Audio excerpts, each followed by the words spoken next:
저희가 이것이 뉴스다 첫 번째로 준비한 소식은 바로 저희 펜앤드마이크 홈페이지, 저희 인터넷 신문인 펜앤드마이크 인터넷 신문에서 지금 보도한, 이상호 기자가 쓴 보도한 내용입니다. 문재인이 진짜 상남자다. 지구를 거꾸로 돌아가면서 김정숙 여사에게 체코 관광을 시켜줬다라는 이런 내용인데, 이게 어떤 내용이냐? 바로 문재인 대통령이, 전 대통령이 재임 기간 동안에 김정숙 여사의 버킷리스트를 들어주기 위해서 전 세계를 돌아다녔다라는 그런 내용인데요. 실제로 뭐 김정숙 버킷리스트의 진실이란 이런 책도 나오기도 하지 않았습니까? 요즘 김정숙의 이 대통령 전용기까지 동원한 인도 타지마할 관광에 대해서 논란이 지금 계속되고 있고, 국민의힘에서는 이 부분을 특검을 해야 된다면서 아주 강하게 밀어붙이고 있는데요. 예, 이성자님, 원희님, 장미선님 어서 오십시오. 빨리빨리 들어오십시오. 자, 도대체 김정숙은 그렇다면 얼마나 많이 여행지를 돌아다닌 것일까요? 세계에 하여튼간 유명하다는 여행지는 다 돌아다녔는데 저희 이상호 기자가 그걸 하나하나 다 취재를 했습니다. 자료 사진 찾느라고 좀 고생을 했는데 하나씩 보여드리죠. 자, 앙코르와트 갔고요. 타지마할 다녀왔습니다. 빨리빨리 넘어가겠습니다. 인도 타지마할 가는 거 요즘 굉장히 논란인데, 또 한 가지 이 타지마할 간 게, 그러니까 어떻게 보면은 지금 문재인이 자신의 회고록에서 주장한 대로 인도 쪽에서 요청을 해서 김정숙이 간 것이다, 뭐 이런 내용들, 그게 거짓말이라는 증거가 또 하나 나왔습니다. 뭐냐면은 이게 바로 그 당시에 2018년 11월에 인도 외교장관과 김정숙의 대담 장면인데요.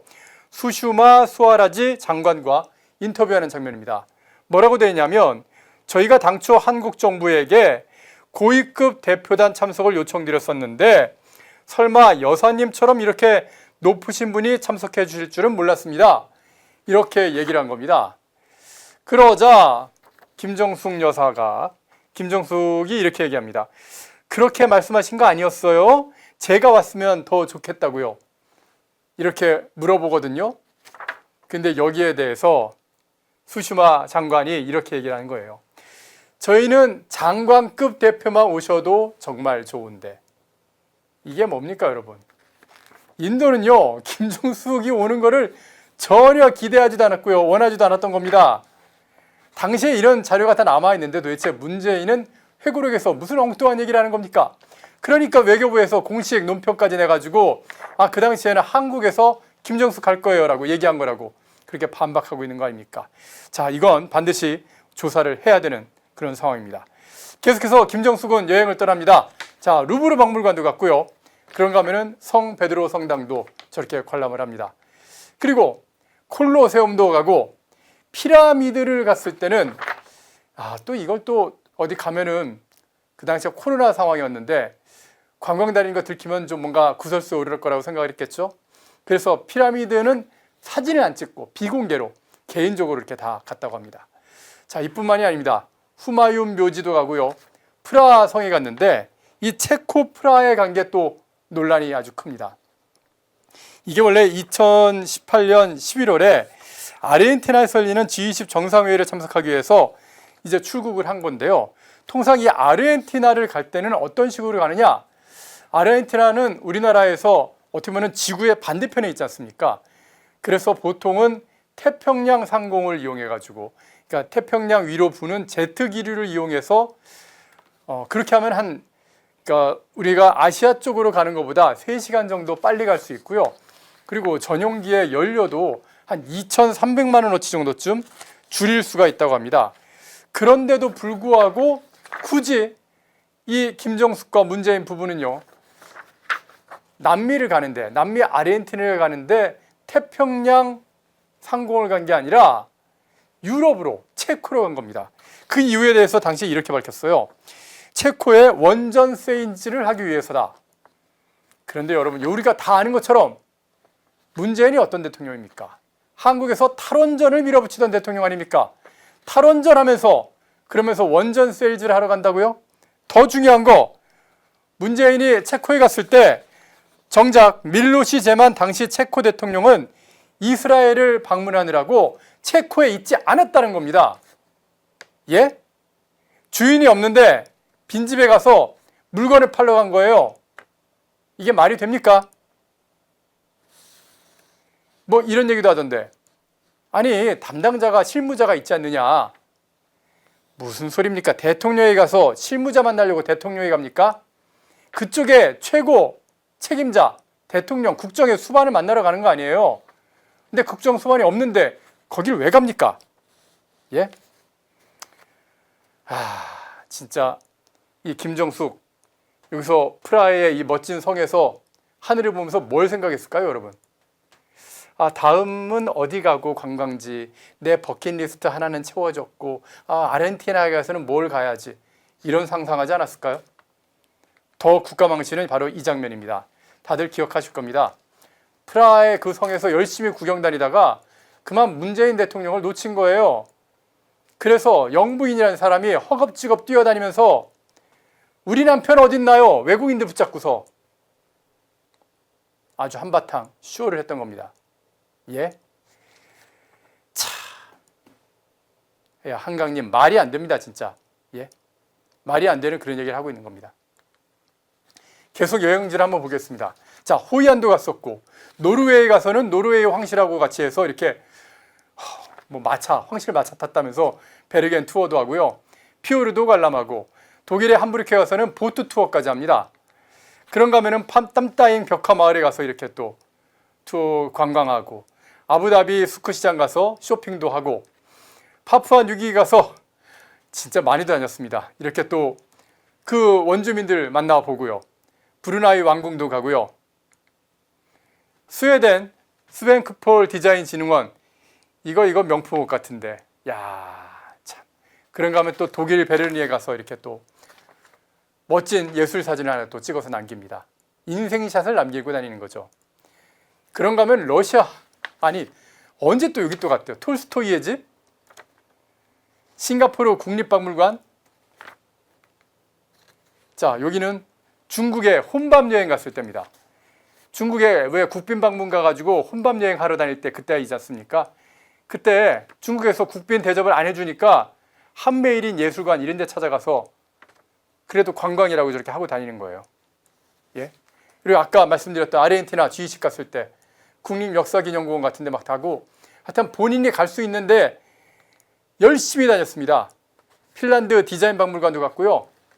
우즈베키스탄도 갔었어요. 예? 예, 김HJ님 미쳤네 미쳤어 나 얘기 나오죠?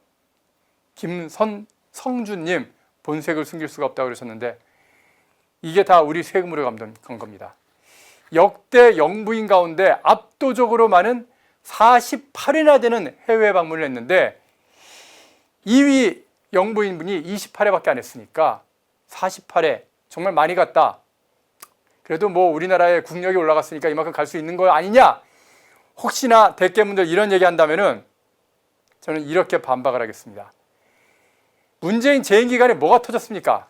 코로나가 터졌다고요. 코로나. 2020년 해외여행 누가 다닙니까? 가서 코로나 걸려서 죽을 일 있습니까?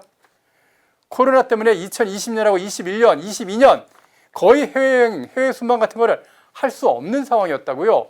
그러니까 문재인은 어떻게 보면 자기 재임 기간의 절반은 해외 순방을 제대로 할 수 없는 그런 시간이었단 말입니다. 그러니 48회 해외 방문은요, 문재인 재임 기간 5년 중에 절반 동안 이루어진 겁니다. 만약에 코로나가 없었다면 김정숙은 80회를 넘기는 해외 방문을 기록했을지도 모르는 상황입니다. 여러분, 이게 말이 됩니까? 예?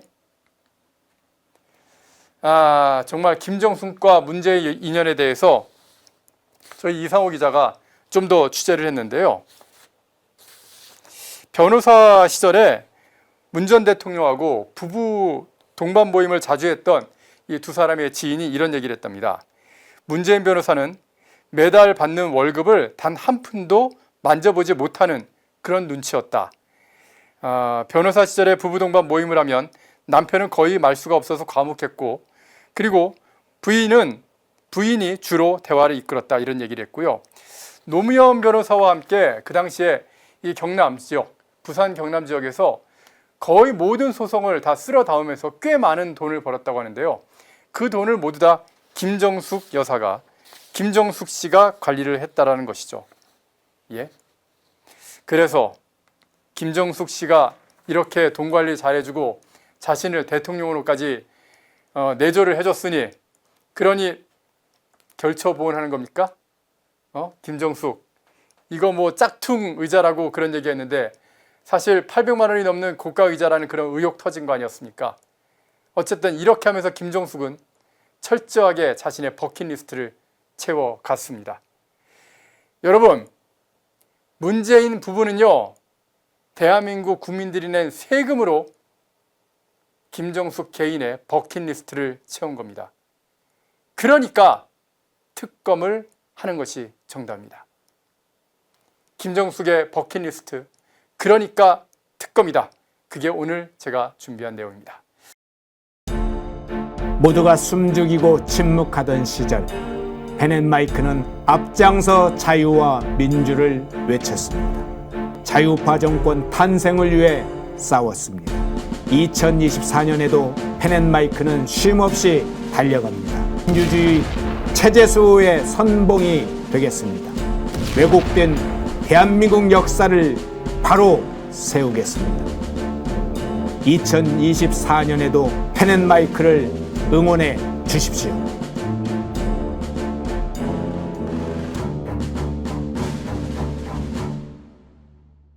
인터넷 검색창에 펜앤마켓을 검색해 주세요.